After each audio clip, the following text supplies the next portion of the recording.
having been the original creator of what is now the Post-it sticky note. Yes.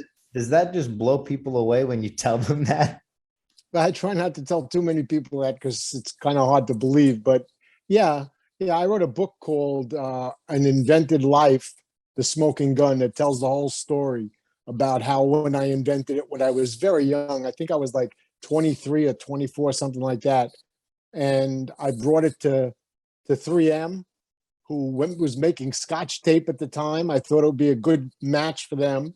And then the story is in my book. It's called An Invented Life, The Smoking Gun, and it's sold everywhere online and in bookstores.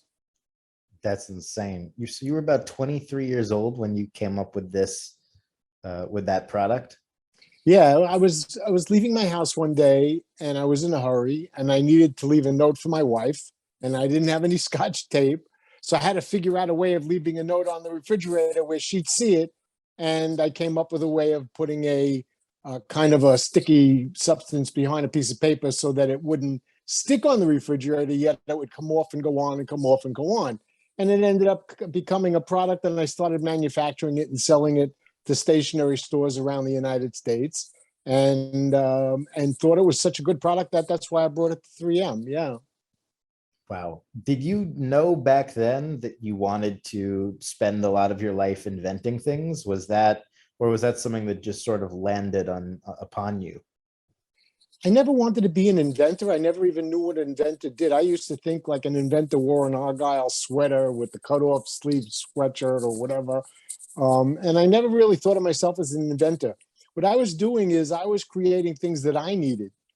And by creating the things that you need, if it doesn't exist in the real world, you're inventing. And so I invented the battery-operated water gun in 1973. It Wow. didn't become popular till 1985 because of the war in Vietnam. That's all in my book. I talk about that as well. I have 40 United States patents in the United States Patent Office.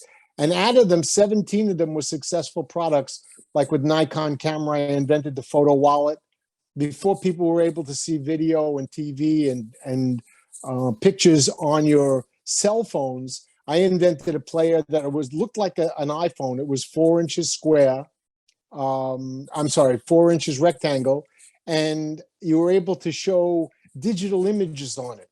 In those days, there were no digital images. People didn't even know what a JPEG was. It was like way before its time. But that's what inventing is. You invent things that you don't know if it's the right time for it or not. And that's when it's successful or not.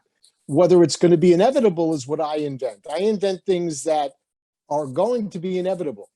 Whether it's a success at the time I invented, not necessarily, because the people didn't catch up to it yet, but eventually everything I invented became either a hit or eventually down the road became a product.